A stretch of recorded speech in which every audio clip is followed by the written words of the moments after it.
우리 앞뒤 좌우에 계신 분들과 서로 인사들 하시지요. 하나님이 우리와 함께 하십니다. 우리를 도우십니다. 인사하시고, 우리 2층에도 많이들 오셨는데 아이들 보듬고 예배드리시는 엄마 아빠들에게 잠옷일도 감사하고요. 자, 교회 역사상 최초의 종교회의가 예루살렘에서 열렸습니다. 6절에 보니까 사도와 장로들이 이 일을 의논하러 모여 그랬거든요. 사도는 사도 바울을 비롯해서 12명의 사도들을 두고 하는 소리고, 장로는 지금의 장로님들 두고 하는 소리가 아니라 예루살렘 교회 안에 있는 존경받는 연장자들을 장로, 그렇게 이야기합니다. 어찌 보면 기독교를 대표할 만한 사람들이 예루살렘 교회에서 최초의 종교회의를 여는데 무엇 때문에요? 이 일을 의논하기 위하여 그랬습니다. 이 일이 뭡니까? 구원론입니다. 예수 그리스도를 믿음으로 말미암아 구원받는다. 이 구원론에 대해서 저와 여러분들은 뭐 한 점의 의심 없이 그대로 믿고 신앙생활하는 거잖아요. 근데 1세기 막 교회가 시작하는 이때의 이 구원론은 말입니다, 정말 아주 중요한 문제였거든요. 이걸 확실하게 매듭을 짓지 않으면 기독교의 교리라고 하는 이 골격과 뼈대를 잘못 잡으면 기우뚱할 수 있는 거거든요. 그래서 이 일을 의논하기 위해서, 왜냐하면 예수 그리스도를 믿음으로 구원받는다라고 하는 것 외에 다른 방법으로도 구원받을 수 있다, 그걸 주장하는 사람들이 생겼거든요. 그러니까 할례를 행해야 된다든지 율법을 지켜야 된다든지 그런 방법으로도 구원받을 수 있다라고 주장하는 사람들이 등장을 했기 때문에 예루살렘 교회에서 이 문제를 가지고 의논하는 종교회의가 열리게 된 것입니다. 역사적으로 보면 교회는 항상 회의를 통해서 문제를 해결해 왔습니다. 어느 한 사람의 어떤 일방적인 결정이나 지시나 요구에 의해서 교회가 운영된 게 아니고, 그런 시스템이 아니라 충분한 토론과 의논을 통해서 결정하는 회의체가 바로 교회 공동체, 신앙 공동체였습니다. 우리 교회도 매주 회의를 하거든요. 격달로 재직회를 열고 구역 리더들 모임을 갖고, 매달 셋째 주에는 정기당회로 모임을 갖고, 그리고 남성교회나 여전도회 4개 남성교회, 8개 여전도회가 매달 정기적으로 원래회를 갖습니다. 그리고 교회학교 각부 교사들이 교사회의를 매주마다 하는 이유는 아이들의 신앙의 방향성을 결정하고, 또 아이들의 신앙의 상태를 확인하고 점검하고, 그 프로그램들을 서로 간에 교사들 간에 합의해서 아이들을 위해서 그 프로그램을 진행하기 위해서 매주마다 교사들이 교사회의를 합니다.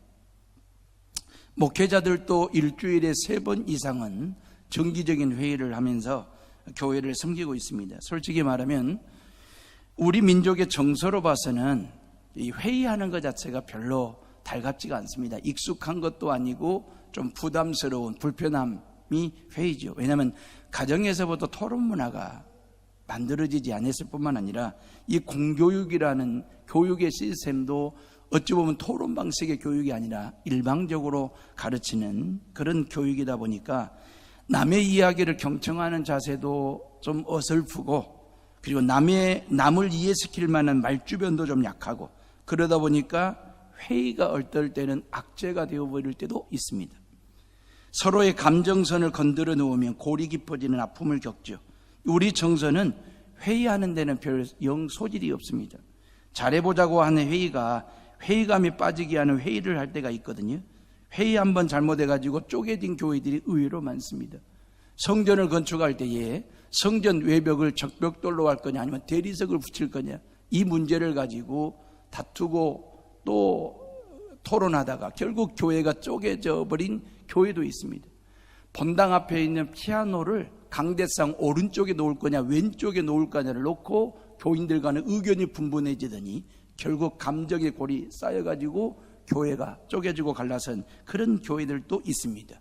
우습죠? 그죠? 이해가 안 되는 얘기잖아요. 여러분들이 이런 얘기 들을 때 참 우습다라고 한다는 말은 여러분들의 신앙이 그만큼 건강하다라고 하는 얘기가 되거든요. 왜? 교회 외벽이 적벽돌이냐 대리석이냐 아니면 이 피아노가 왼쪽에 있냐 오른쪽에 있냐 하는 것은 복음의 본질이 아니거든요. 이건 복음의 비본질이거든요.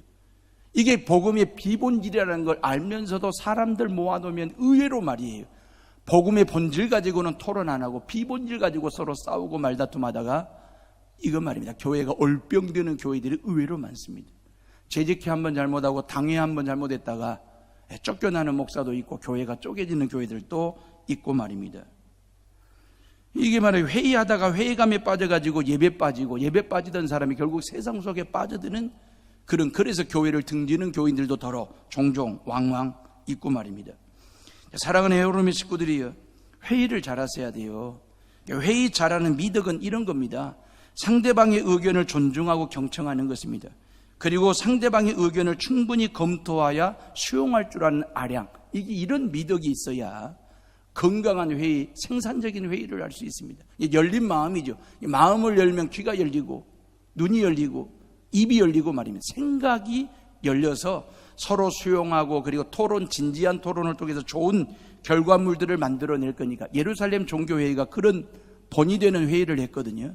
우리는 이 예루살렘 종교회의를 통해서 배울 건 배우고 적용할 건 적용함으로 인하여 생산적인 회의 문화를 만들어가는 헤어룸 교회가 될 수 있기를 주의 이름으로 축복합니다. 자, 첫 회의인데다가 토론 주제가 아주 민감한 사항이잖아요. 그래서 그런지 7절 말씀에 보니까 이리 되어 있어요. 7절에 보면 많은 변론이 있은 후에 베드로가 일어나 말하되 형제들아 너희도 알거니와 하나님이 이방인들로 내 입에서 복음의 말씀을 들어 믿게 하시려고 오래전부터 너희 가운데 나를 택하시고 그랬거든요. 이게 너무너무 진지하고도 너무너무 중요한 주제 의제였기 때문에 많은 변론이 있은 후 그랬잖아요. 변론이라고 하는 말은 헬라어로 제테시스라고 하는데 이 제테시스라고 하는 말은 자기의 주장을 일방적으로 강요하는 것이 아니고 상호간의 의견을 공평하게 내놓고 합리적으로 결론을 만들어내는 과정을 변론이라고 제테시스라고 얘기하거든요. 이게 공개된 자리에서 질의응답식의 토론, 이걸 변론, 제테시스라고 얘기하거든요. 그리고 많은 그랬잖아요. 헬라어로 폴리시라고 하는 단어를 썼는데 이 공동번역 성경에 보니까 오랜 그 말이에요. 이 어떻게 하면 구원을 받느냐라고 하는 것은 너무 중요한 문제이기 때문에 오랜 시간에 걸쳐서 많은 토론 말입니다. 변론 말입니다. 제테시스를 한 거예요. 공개된 자리에서 질의응답식의 어떤 토론을 한 것입니다. 이 난상 토론도 하고, 근데 너무 감사한 것은 이게 사도들과 장로들끼리만 밀실된 공간에서 자기들끼리 토론해가지고 어떤 결론을 도출해낸 게 아니고 평신도들이 듣는, 경청하는 공개된 자리에서 장로와 사도들이 이 구원론의 문제를 변론하는 그런 모습이거든요. 그게 12절에 나와요. 그 22절에 그게 나옵니다.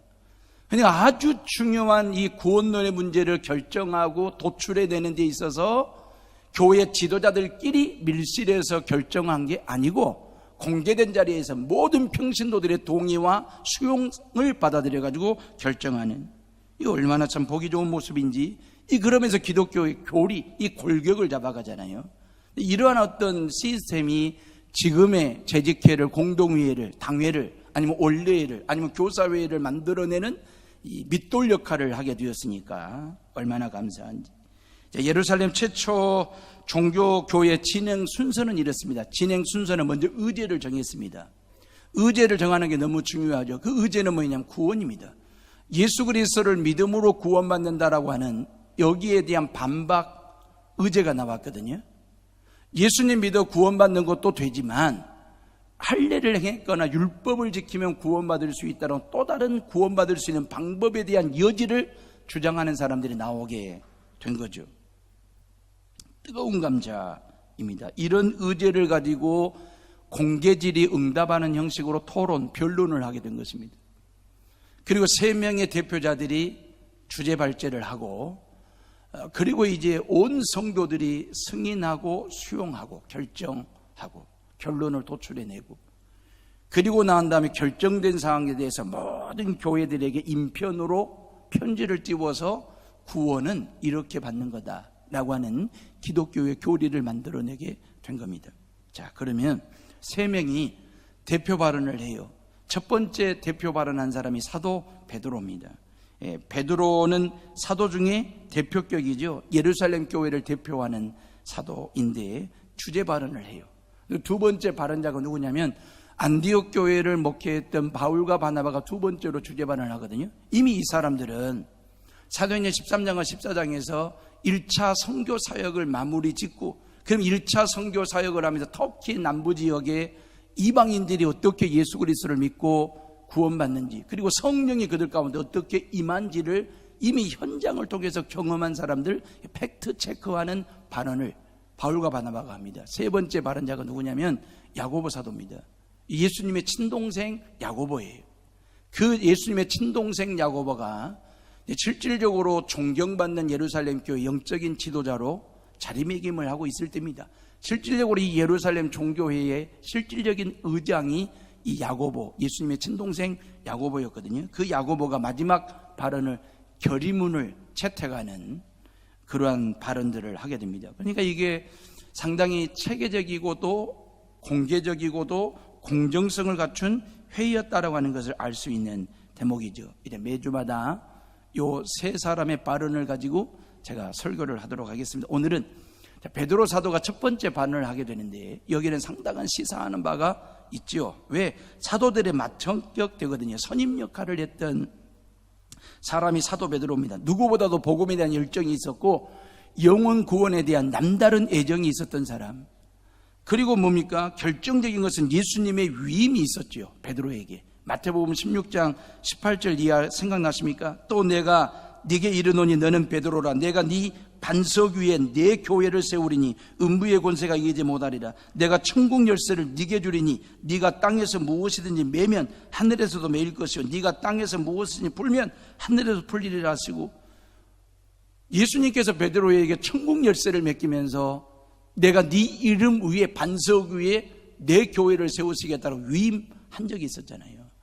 그리고 예수님께서 베드로에게 요한복음 21장 15절 이하에 예수께서 시몬 베드로에게 이르시되 내 어린 양을 먹이라, 내 양을 치라, 내 양을 먹이라고. 베드로 사도는 연령으로 보나 아니면 열정으로 보나 주님이 위임하신 측면으로 보나 확실한 선임 역할을 했었습니다. 다른 제자들에 비해서 중량감도 있고 신뢰도 신임도 남다른 데가 있었고, 그리고 베드로의 성품이나 기질로 볼 때에 베드로는 중요한 순간에 항상 앞장서 가지고 발언하는 그런 기질과 성품을 가지고 있었거든요. 그리고 그 발언 자체가 방향타가 되었고 지침이 되었으니까. 그리고 베드로는 이방인 구원에 대해서 이미 하나님으로부터 특별 계시를 받은 적이 있지요. 기억나십니까? 사도행전 10장과 11장에 이방인 고넬료의 집에 사도 베드로는 안 가려고 그랬잖아요. 왜? 복음이라고 하는 것은 유대인들만의 것이라고 고집을 부리고 안 가려고 했는데, 성령 하나님께서 그 베드로의 등을 떠밀듯이 해서 강권적으로 역사해가지고 이방인 고넬료의 집에 갔더니 고넬료의 가족들과 지인들과 함께하는 모든 종들이 베드로의 말씀, 설교, 복음을 듣다가 그들 가운데 성령이 충만하게 임하는 것을 현장에서 보았고, 그들이 예수를 영접하고 세례를 받는 그 현장에 직접 있었던 그 사도 베드로 말입니다. 이미 검증된 거예요. 다시 말하면 구원이라고 하는 것은 유대인들만의 것이 아니고 전 세계 모든 나라와 모든 열방과 이방인들에게 동일하게 주어진 구원이고 성령이라고 하는 사실을 이미 베드로는 경험했던 팩트가 있었잖아요. 그래서 첫 번째 발언을 한 거거든요. 여러모로 보나 베드로 사도가 가장 먼저 나서서 방향을 잡아주는 것이 중요한데, 이제 이 실질적으로 이 7절 말씀은요, 유대인들에게는 충격적인 얘기입니다. 폭탄성 발언과 같은 거예요.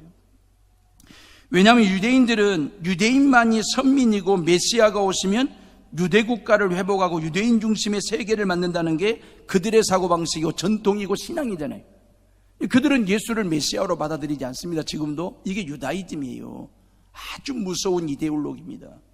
유태인들은 지금도 이 유다이즘을 가지고 메시아를 기다리고 있어요. 그래서 메시아가 오면 뭡니까? 유대인 중심의 세계 국가를 만들 수 있다. 이게 그들의 야심이거든요. 그러다 보니까 복음이라고 하는 건, 메시아라고 하는 것은 자기 민족만 소유할 수 있는 전유물이라고 하는 생각, 이게 유다이즘입니다. 아주 무서운 겁니다. 지금도 그걸 버리지 않고 있고요.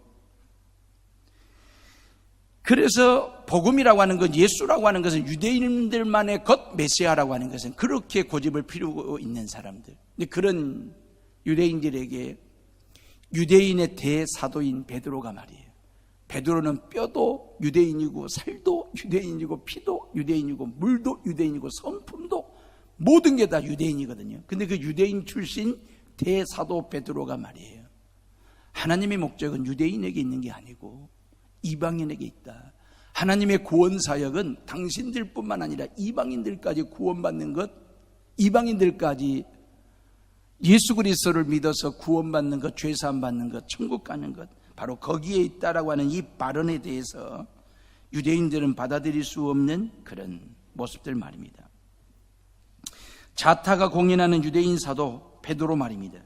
그 사도 바울이 뭐라 하겠습니까? 갈라디아서 2장 8절에 베드로에게 역사하사 그를 할례자의 사도로 삼으신, 할례자의 사도는 뭡니까? 유대인의 사도로 삼으시고, 또한 내게 역사하사 나를 이방인의 사도로 삼으셨느니라 그랬어요. 이게 사도행전은 1장부터 12장까지는 사도 베드로를 중심으로 해서 유대인 선교 얘기가 나오고, 13장부터 28장까지는 사도 바울을 중심으로 해서 이방인 선교 이야기가 나오는 거거든요. 그 얘기예요 지금. 자, 복음은 본래 유대인의 것만으로 주어진 게 아닙니다. 유대인들만의 전유물이라고 지네들이 우기는 거지. 예수는 유대인의 것이 아닙니다. 전 세계 모든 민족의 것입니다. 모든 나라와 민족의 정답으로 삼아야 할 예수 그리스도이십니다. 로마서 1장 16절에 내가 복음을 부끄러워하지 아니하노니 이 복음은 모든 믿는 자에게 구원을 주시는 하나님의 능력이 됨이라. 첫째는 유대인에게요 또한 헬라인에게니라 그랬잖아요. 모든 믿는 자, 즉 세계 만민을 두고 하는 소리예요. 하나님께서 아브라함을 선택하신 목적은 혈통적인 아브라함의 후손들만 구원하기 위함이 아니고 예수 그리스도를 믿음으로 구원받는 모든 사람들이 아브라함의 자손이고 구원의 백성임을 알리기 위함입니다. 물론 예수의 세계, 복음의 세계는 유대 땅이라고 하는 아주 조그만한 동네로부터 시작이 됐습니다. 복음의 세계는 말입니다. 근데 그 복음의 세계가 유대 나라라고 하는 울타리를 넘어서 세계 망방의 사방팔방 동서남북으로 뻗어가는, 복음이 선포되어지는, 구원의 은혜가 흘러들어가게 되는 그 일에 하나님이 베드로를 들어 이방인 고넬료의 집을 통해서 하나님의 선교가 이방인에게 있음을 보여주신 적이 있거든요. 자, 8절 말씀 봐보세요. 다 같이 8절을 읽어봅니다. 시작. 또 마음을 아시는 하나님이 우리에게와 같이 그들에게도 성령을 주어 증언하시고 그랬어요. 마음을 아시는 하나님이 우리에게와 같이 그들에게도 성령을 주어 증언케 하셨다. 다시 말하면 이방인들이 할례 받은 것도 아니잖아요. 이방인들이 율법을 가지고 있는 것도 아니잖아요. 근데 그들 가운데 성령이 똑같이 임했다라고 하는 거예요. 자, 마가의 다락방에 성령이 임할 때에 베드로 혼자 받은 게 아니지 않습니까? 120명 성도들이 동일하게 불과 같은 성령, 바람과 같은 성령, 비둘기와 같은 성령의 강력한 임재를 120명 성도들이 경험하고 체험했지 않습니까? 그 성령이 이방인 고넬료의 집에도 가족들과 지인들과 모든 종들에게 똑같은 동일한 성령이 임하여 그들이 예수님 믿고 세례받고 성령을 체험하게 되는 걸 사도 베드로는 직접 현장에서 경험한 사람이거든요. 중요한 것은 성령이 마가의 다락방에 있느냐 이방인 고넬료의 집에 있느냐 장소가 중요한 게 아니고 시점입니다. 성령이 임한 시기 말입니다. 성령이 임하는 시기가 언제였습니까? 세례를 받기 전이었습니까? 세례받고 난 후였습니까? 할례를 받고 난 후, 할례를 받기 전이었습니까? 율법을 지킬 때 성령이 임한 것입니까? 아니지 않습니까? 성령의 임재는 어떤 할례나 세례나 어떤 율법에 의해서 주어진 게 아니고 전적인 하나님의 주권에 의해서 성령이 임한 건데 말입니다. 세례받고 전과 받고 난 후 아무 상관이 없었습니다. 몸에 할례 흔적이 있느냐 없느냐 아무런 상관이 없었습니다. 오늘 말씀이 뭐라겠습니까? 8절에 또 마음을 아시는 하나님이 그랬어요. 마음을 보시고 말이에요. 마음을 아시는 하나님이 그 말이에요. 그 마음이 어떤 마음입니까? 베드로가 고넬료의 집에 갔을 때에 그 고넬료의 모든 사람들이 사도 베드로를 통해서 증거되어지는 그 말씀과 복음을 들을 때의 마음으로 내가 죄인이구나 깨달은 마음, 그 마음 속에 성령을 부어주시고 그 말이에요. 그리고 그 베드로의 복음을 들을 때에 십자가에 못 박혀 피 흘려 죽으시고 3일 만에 부활하신 그 예수 그리스도가 나의 구주가 되시고 나의 생명 되심을 확인하고 고백하는 그 마음 속에 성령이 임하신 거예요. 그 예수님을 나의 구주, 내 삶의 주인으로 모셔드리고자 하는 그 마음속에 성령을 하나님께서 부어주셨다라고 하는 거거든요. 우리의 마음을 보시고 그 말이에요. 하나님께서 여러분들의 무엇 보기를 원하십니까?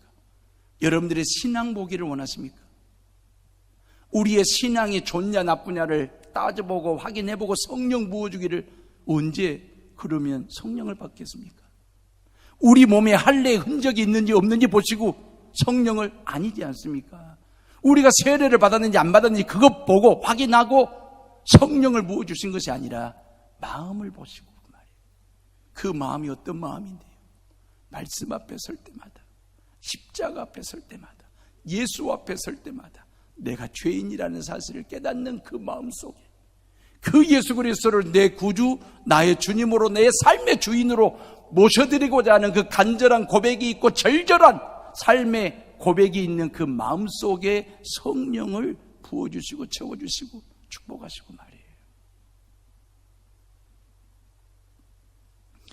세례 받기 전이냐 교회 등록 전이냐 등록 후 아무 상관이 없습니다. 우리의 마음을 아시는 하나님이 그 말이에요. 우리의 마음을 보시고 그 말이에요.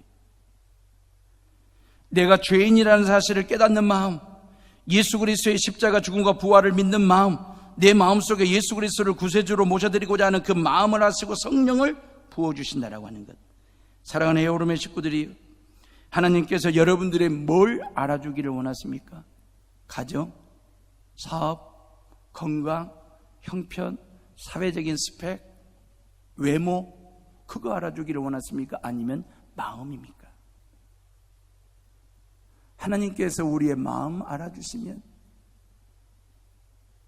그게 예수 믿는 재미고 맛이고 멋이고 행복이지 않을까요? 하나님께서 우리의 마음 알아주신다는데, 아내들이요, 여러분의 남편이 뭘 알아주기를 원하십니까? 비좁은 집, 한물 지나간 낡은 옷, 아니면 헤어스타일을 알아주기를 원하십니까? 아니면 아내의 지갑이 비어가는 빈 지갑, 오래된 승용차, 다 떨어져가는 화장품. 물론 남편들이 이런 것 알아주면 좋지만 이런 거 그냥 남편들이 당신 같은 아내들이 당신 같은 남편이랑 사는 것 너무너무 행복해하는 그 아내의 마음을 알아주면 되지 않을까요? 어째 표정들이 그렇습니까? 제가 지금 헛다리 짚었다는 표정들 지으시는데, 남편들이요, 여러분의 아내가 뭘 알아주기를 원하십니까? 바깥 일로 고생하는 것, 작년까지 없었던 이마에 주름 하나 그려진 것, 그거 알아주기를, 자꾸 떨어지는 체력, 껌값밖에 안 되는 용돈, 그거 아내가 알아주는 것도 행복이겠지만, 당신이 내 남편이고 당신이 내 아내이다라고 하는 게 행복해, 좋아, 기뻐, 사랑해, 이 마음 알아주는 것. 남편이 전부를 다 알고 있고 아내가 전부를 다 알고 있지만 남편 마음 알지 못하면, 아내의 마음을 알아주지 못하면 그건 아는 게 아니에요. 서로 마음 알아주기. 오늘 말씀에 그랬잖아요. 하나님께서 그들의 마음을 아시고 그들 가운데 성령을 부어주셨다라 그랬잖아요. 올 한 해 저와 여러분들이 가정 안에서 부부 간의 마음 알아주고, 부모와 자식들 간의 마음 알아주고, 직장 안에서 동료들 간의 마음 알아주고, 시민들 간에 서로 마음 알아주는 것만이에요. 부모도 애들이 말이에요. 부모도 애들 마음 알아주면 애들이 힘이 납니다. 애들도요, 부모님 속 알아주면 부모님들이 그리 기쁠 수가 없습니다. 엊그저께 지난 금요일 날 말이에요, 제가 한 달에 13,000원짜리 그냥 전화만 하고 문자만 주고받을 수 있는 키즈폰을 제가 우리 딸 다혜에게 선물로 해줬습니다. 신이 났죠. 키즈폰 말입니다. 전화와 문자만 주고받을 수 있는. 금요일날 금요 중보기도회를 끝내고 이제 목양실에서 주보 작업을 하는데 제 옆으로 키즈폰을 들고 왔어요. 그래서 키즈폰 좋냐 물었더니 너무너무 좋대요. 아빠 고맙대요. 그리고 제가 이런 키즈폰을 보니까 지 엄마 번호를 입력을 했어요. 예쁜 엄마, 그렇게 보는 눈이 정확해. 지 엄마 이름을, 지 엄마를 예쁜 엄마라고 딱 4글자로 입력을 해놨더라고. 그래서 나를 어떻게 입력했는지, 아빠는 어떻게 입력했어? 그랬더니 깜빡 잊어버렸다고. 아빠 입력하는 거 깜빡 잊어버렸다고. 그러면서 여기서 입력하겠다는 거예요. 그러면서 딸이 저희 앞에서 키즈폰을 들고 저를 어떻게 입력하는지, 그 순간, 짧은 순간인데 무척 긴장이 되더라고요. 뭐라고 입력을 할까 긴장이 되면서, 혹시 뚱보 아빠라고 입력하면 어떨까? 아니면 아빠 2글자로만 딱 입력하면 영 서운할 것 같은데 뭐라고 입력을 할까 하고 봤더니 4글자로 딱 입력을 했습니다. 다음 주에 알려드릴게요. 4글자인데 멋진 아빠 이렇게 적었어요. 아유, 너무 감사한 거예요. 실은 저는 멋진 아빠는 아니거든요. 근데 9살짜리 딸이 볼 때 아빠는 지가 볼 때 멋진 아빠라고 생각이 되었던지 멋진 아빠라고 키즈폰에 입력을 했어요. 이 딸내미가 아빠 마음 알아주니까 그거 그리 기쁠 수가 없어요. 너무너무 좋아요. 이 9살짜리 딸내미가 아빠 마음만 알아줘도 그리 힘이 나고 좋은데, 오늘 말씀에 그랬잖아요. 하나님께서 우리의 마음을 아신다. 우리의 마음을 아시고 보시고 그 마음속에 성령을 부어주신다라고 말씀하셨잖아요. 성령이 부어지면 예수님이 정답이라고 하는 것을 알게 됩니다. 고백하게 됩니다. 힘이 들 때 성령을 부어주시면 힘이 나요. 답답할 때 성령을 부어주시면 답이 보여요. 앞이 캄캄하고 길이 보이지 않아. 근데 그 마음 아시고 성령을 부어주시면 길이 환하게 보여요. 너무너무 힘들고 지쳐 쓰러져 인생을 포기하고 싶은데 그 마음을 아시고 성령을 부어주시면 그 성령 때문에 다시 일어서요. 너무너무 가난하고 외롭고 서럽고 섭섭한데 그 마음을 아시는 성령이 내 마음에 들어오셔서 그 성령이 내 마음을 보듬어 주시고 쓰다듬어 주시면 그 성령 때문에 살아가야 될 이유가 생기고, 어떻게 사는 것이 행복인지, 어떻게 사는 것이 진정한 삶인지를 깨우쳐주는 그런 축복이 성령을 통해서 말이에요. 올 한 해 저와 여러분들에게 성령을 부어주실 하나님을 찬양하며 예배하며 살아가는 성도들 되시기를 주님의 이름으로 축원합니다. 성령은 인격적이신 하나님이시죠. 고로 차별하지 않습니다. 예수 그리스도를 믿기만 하면 어느 누구든 언제든지 성령을 부어주시고, 잠깐 성령이 임했다가 또 빠져나가거나 사라지는 그런 성령이 아닙니다. 영원히 거주하는 것, 이걸 신학적으로 성령의 임재, 성령의 내주, 그렇게 이야기하는 것입니다. 성령이 임했다라고 하는 말은 영원 불변한 하나님의 자녀가 되었다는 말이거든요. 예수님을 평생 정답으로 인생사 모든 문제를 정답 대신 예수님으로 풀어가겠습니다라고 결단하고 결심하는 게 성령의 임재이거든요. 베드로 사도의 계속되는 말을 한번 들어봅니다. 9절 말씀 봐보세요. 우리 다 같이 9절을 한번 읽어봅니다. 시작. 믿음으로 그들이 마음을 깨끗이 하사 그들이 오리나 차별하지 아니하셨느니라 그랬어요. 예. 우리의 마음을 아시는 하나님, 우리의 마음을 깨끗하게 하신다. 이 깨끗하게 한다라고 하는 말은 쓰레기를 치워서 청결한 상태를 말하는 게 아니고 죄를 치우셔가지고 우리의 마음속에 삶 가운데 있는 쓰레기와 같은 죄를 다 치우셔가지고 우리로 하여금 깨끗게 하셨다라고 하는 이야기거든요. 우리가 믿는 하나님은 공의로우신 하나님이잖아요. 그 공의로우신 하나님은 머리카락 하나만한 죄까지도 용납하지 아니하시는, 그래서 예수 그리스도의 십자가의 핏부림과 죄사함의 은혜는 이런 겁니다. 그냥 조그마한 한 톨 죄까지도 싹 쓸어버리신, 머리카락 한 올만한 죄까지도 깨끗하게 치워버린 상태. 그래서 어떤 죄목으로도 우리를 정죄할 수 없고 지옥에 보낼 수 없는 순도 100%의 의로운 자가 되게 하신 걸 말하는 거예요. 구원받은 하나님의 자녀가 된 것입니다. 이걸 칭의라고 말하고 이걸 성화라고 얘기합니다. 근데 기독교 교리에 구원에 대한 이야기를 했어요. 그럼 칭의의 교리와 성화의 교리가 있습니다. 그러면 칭의라고 하는 건 법적인 용어거든요. 이런 거죠. 우리가 하나님의 자녀가 되었다라고 하는 걸 칭의라고 말합니다. 아이를 낳으면 호적에 등재를 하잖아요. 그 호적에 등재가 되는 순간에 대통령도 바꿀 수 없는 아빠가 되고 자식이 되는 거예요. 이거 법적인 책임이, 효력이 그때부터 나오는 거잖아요. 칭의를 통해서 말입니다.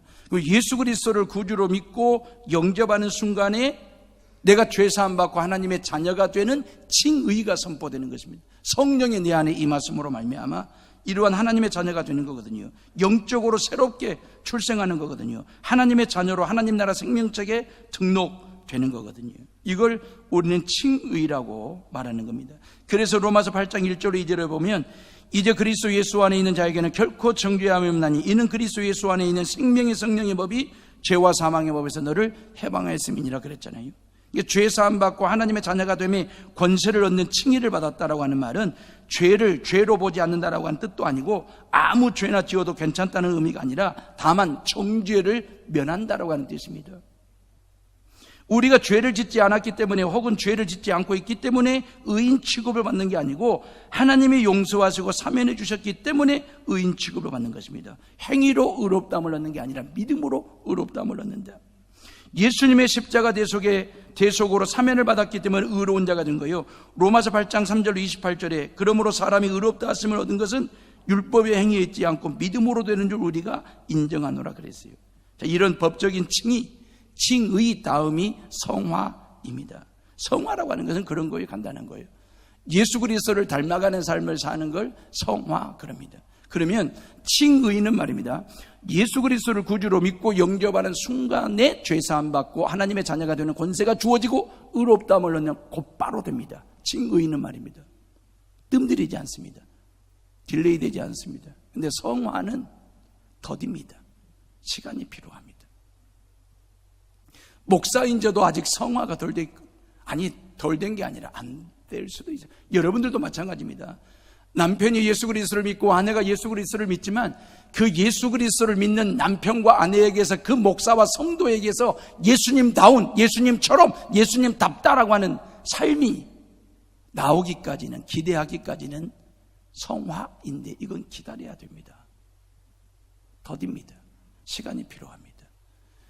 그래서 여러분들이 예수 그리스도를 믿고 조금씩 달라지고 또 변화되어지는 그 남편 옆에서 중보기도가 필요한 거고요, 응원이 필요한 거, 박수가 필요하고요, 칭찬도 격려도 필요한 이유가 바로 그것입니다. 제가 여러분들을 격려하고 여러분들이 저를 격려해 주시고, 왜? 우리는 성화 중에 있으니까. 칭의는 바로 돼요. 성화는 바로 되는 게 아니에요. 더디어요. 기다려야 돼요. 그게 우리에게 주어진 숙제입니다. 붕어빵 찍어내듯이 팍 되면 얼마나 좋겠어요. 예수 그리스도를 믿는 그 순간에 딱 예수님같이, 예수님처럼 우리가 말하고 행동하고 살면 얼마나 좋겠어요. 근데 그게 안 돼요. 저도 안 되고 여러분들도 안 돼요. 그래서 기다림이 필요해요. 그래서 성경은 뭐라고 하십니까? 성령을 우리에게 주셔서 보증 쓰셨다 그랬어요. 고린도후서 1장 22절에 저가 또한 우리에게 인치시고 보증으로 성령을 우리 마음에 주셨느니라 그랬어요. 성령을 통해서 우리로 하여금 그 말이에요. 성령의 도우심을 통해서 말이에요. 우리가 성화되어지는 과정 중에 정말 더디고 딜레이가 되기도 하지만 어쩔 때는 신앙 한 번씩 확 뒤집었고, 그러지만은 그럴 때마다 성령께서 우리를 보증하시는 거예요.